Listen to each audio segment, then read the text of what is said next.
வணக்கம் நண்பர்களே. இந்த வீடியோவில் நம்ம என்ன பார்க்க போகிறோம்னா apple M4 MacBook Pro unboxing and review video தான் பார்க்க போகிறோம். நான் வந்துட்டு அமேசானில் வாங்கியிருந்தேன். ஸோ செல்லர் பார்த்திங்கன்னா அஃபிஷியலாக ஆப்பிள் தான். டிஸ்கவுண்ட்டுக்காக அமேசான் மூலயமா வாங்கியிருந்தேன். பேக்கிங் பார்த்திங்கன்னா 3 layer packing. First layer packing அமேசானோட பேக்கிங். மிச்சம் இருக்கிற 2 பேக்கிங்குமே ஆப்பிளோட அஃபிஷியல் பேக்கிங் தான். இப்போ அமேசானோட ஃபஸ்ட் லேயர் பேக்கிங் ரிமூவ் பண்ணிடுவோம். ரிமூவ் பண்ணோன்னு பார்த்தீங்கன்னா உள்ள ஒரு பாக்ஸ் இருக்குது. ஸோ அந்த பாக்ஸில் என்ன மென்ஷன் பண்ணியிருக்காங்கன்னா டேஞ்சரஸ் சிம்பிள், அதாவது எக்ஸ்ப்ளோசிவ்ன்ற ஒரு சிம்பிள் மென்ஷன் பண்ணியிருக்காங்க. ஏன்னா லேப்டாப் உள்ள பேட்ரி இருக்கிறதுனால லேப்டாப் டேமேஜ் ஆனால் அது எக்ஸ்ப்ளோசிவ் அப்படின்றத இண்டிகேட் பண்ணியிருக்காங்க. பேக்கிங் உண்மையிலே குட்டாக தான் இருக்குது. ஸோ இதுலேயும் ஸ்வைப் ரேப் மாதிரி தான் இருக்கும் நம்ம அன்பாக்ஸ் பண்ணுறது ஆப்பிளோட பேக்கிங். ஸோ கீழேருந்து மேலே புல் பண்ணுற மாதிரி இருக்கும். ஸோ ஓப்பன் பண்ணுறப்பே நாங்கள் ரொம்ப எக்ஸைட்டடாக இருந்தோம். ஏன்னா இதுதான் எங்களோட ஃபஸ்ட்டு மேக்புக் ப்ரோ. மேக்புக் ப்ரோவுக்கு அப்கிரேட் ஆனது காரணம் பார்த்திங்கன்னா அதோட மேக் ஓஎஸ் தான். விண்டோஸ் கம்பேர் பண்ணுறப்போ மேக் ஓஎஸ் சூப்பராக இருக்குது. நான் விண்டோஸ் 12 இயர்ஸாக யூஸ் பண்ணேன். அதில் ஒரு விஷயம் என்ன ஃபேஸ் பண்ணேன்னா, எப்போல்லாம் நான் குரோம் யூஸ் பண்ணுறேனோ அப்போல்லாம் எனக்கு ஹேங்கிங் இஷ்யூ இருந்துச்சு. இந்த மேக்புக் ப்ரோவில் அந்த இஷ்யூவே இல்லை. இப்போ குயிக்காக மேக்புக் ப்ரோ அன்பாக்ஸ் பண்ணிடலாம். பாக்ஸ் நல்லா கனமாக இருந்துச்சு அண்ட் நல்ல திக்காகவும் இருந்துச்சு. முன்னாடி பார்த்திங்கன்னா மேக்புக் ப்ரோன்னு மென்ஷன் பண்ணியிருந்தாங்க. ஸோ பின்னாடி தான் நம்ம அன்பாக்ஸ் பண்ண முடியும்.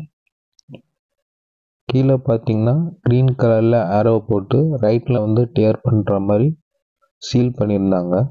இந்த மேக்புக் M4 சிப் பேஸ்டு. இதில் 10 core CPU இருக்குது, 10 core GPU இருக்குது, 16 core நியூரல் இன்ஜின் இருக்குது. இதோட ரேம் பார்த்தீங்கன்னா 16 GB யூனிஃபைட் மெமரி.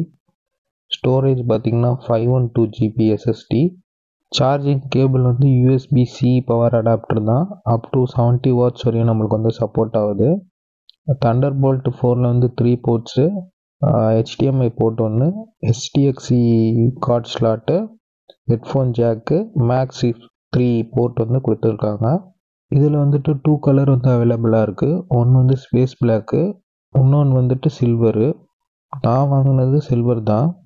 ஏன்னா நம்மளோட ஃபிங்கர் பிரிண்ட் ஸ்பேஸ் பிளாக்ல ரொம்ப அதிகமாக தெரியும். இந்த சில்வரில் அவ்வளோவா தெரியாது. ஸோ அதனால தான் நான் சில்வர் சூஸ் பண்ணேன். டிஸ்பிளேயில் 2 இருக்குது. ஒன்று ஸ்டாண்டர்ட் டிஸ்பிளே, இன்னொன்று நேனோ டெக்ஸ்சர் டிஸ்பிளே. இந்த நேனோ டெக்ஸ்சருக்கும் ஸ்டாண்டர்டுக்கும் என்ன வித்தியாசம்னு பார்த்தீங்கன்னா, நேனோ டெக்ஸ்சரில் கிளார் அவ்வளோவா இருக்காது. மேக்புக் ப்ரோவை தவிர்த்து வேறு என்ன இருக்குதுன்னு பார்க்கலாம். இதில் ஒரு சார்ஜிங் கேபிள் இருந்துச்சு. ஸோ இதோட லென்த்து பார்த்திங்கன்னா ஒரு 3 மீட்டர்ஸ் இருக்கும்னு நினைக்கிறேன். இது USB-C இருக்கும்னு நினச்சேன், பட் USB-C இல்லை. அடுத்ததான் ஒரு மேனுவல் இது கொடுத்துருந்தாங்க. அந்த மேக்புக் ப்ரோ எப்படி யூஸ் பண்ணணுன்ற ஒரு கிட் கொடுத்துருந்தாங்க. அதுக்கு கீழே பார்த்திங்கன்னா ஒரு அடாப்டர் கொடுத்துருந்தாங்க. அந்த அடாப்டர் தான் 70 வாட்ஸ் வரையும் சப்போர்ட் பண்ணுது. MacBook bro one time charge பண்ணோன்னா நம்ம 24 ஹவர்ஸ் கண்டினியூஸாக யூஸ் பண்ணலாம். நான் ஒரு 15 ஹவர்ஸ் ஆச்சு யூஸ் பண்ணியிருப்பேன். ஸ்டாண்ட் பை சார்ஜிங் எக்ஸலண்ட்டாக இருந்துச்சு. ஸோ இதை தவிர்த்து மெமோரியில் 3 ஆப்ஷன் கொடுத்துருந்தாங்க. 16 GB, 24 GB, 32 GB. நான் வச்சுருக்கிறது 16 GB. ஸோ நீங்கள் 24 GB போகணுன்னா எக்ஸ்ட்ரா 20,000 பே பண்ணணும். 32 GB போகணுன்னா எக்ஸ்ட்ரா 40,000 பே பண்ணுற மாதிரி இருக்கும். அதை தவிர்த்து ஸ்டோரேஜ்லேயும் 3 வேரியண்ட்டு, 512 GB, 1 TB, 2 TBன்ட்டு. அடாப்டர்லேயுமே 2 அடாப்டரு, ஒன்று 70 வாட்ஸு, இன்னொன்று 96 வாட்ஸு. நான் சூஸ் பண்ணது 70 வாட்ஸ் தான். மேக்புக் ப்ரோ இப்போ ஓப்பன் பண்ணுறோம். ஓப்பன் பண்ணோன்னு ஒரு சவுண்டு வரும். காப்பிரைட் இஷ்யூ ஆயிரும்னு நான் கட் பண்ணிட்டேன் இந்த இடத்துல. ஸோ மேலே ஒரு லேயரு பேப்பர் ஸ்கின் மாதிரி கொடுத்துருந்தாங்க. அதை டேர் பண்ணிடலாம். மேக்புக் ப்ரோ வாங்க போகிறீங்கன்னா கஸ்டமைஸ் கரெக்டாக பண்ணுங்கள்.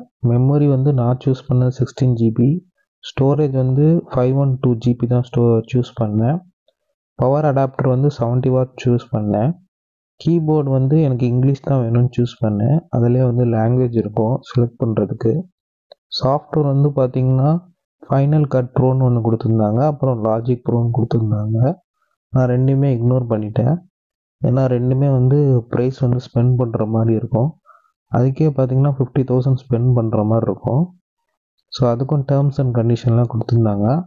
அதை வந்து பார்த்து செலக்ட் பண்ணுங்கள். கீபோர்டில் லைட் எரியுதா செக் பண்ணுறதுக்காக லைட்டை வந்து ஆஃப் பண்ணி செக் பண்ணி பார்த்தோம். கீபோர்டில் வந்து லைட் எரிஞ்சுது. அந்த ஃபிங்கர் பிரிண்ட் வைக்கிற இடத்துல மட்டும் லைட் வந்து எரியலை.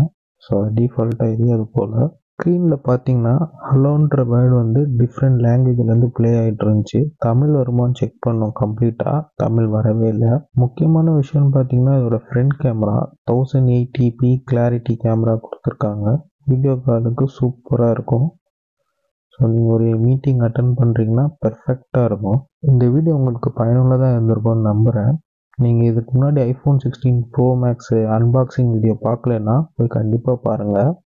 அடுத்ததாக ஆப்பிள் ப்ரோவிஷன் வீடியோக்கான லிங்க்கை வந்து நான் கொடுத்துருப்பேன். அதை கிளிக் பண்ணி கண்டிப்பாக பாருங்கள். இந்த வீடியோ உங்களுக்கு பிடிச்சிருந்தா மறக்காமல் லைக் பண்ணுங்கள், சப்ஸ்கிரைப் பண்ணுங்கள், பெல் சிம்பிளையும் கிளிக் பண்ணிக்கோங்க. அப்போ தான் உடனுக்குடன் நோட்டிஃபிகேஷன் வரும் நாங்கள் வீடியோ போடுறப்ப. உங்களுக்கு ஏதாச்சும் டவுட் இருந்தால் கமெண்ட் பண்ணுங்கள், கண்டிப்பாக ரிப்ளை பண்ணுறேன். தேங்க்யூ.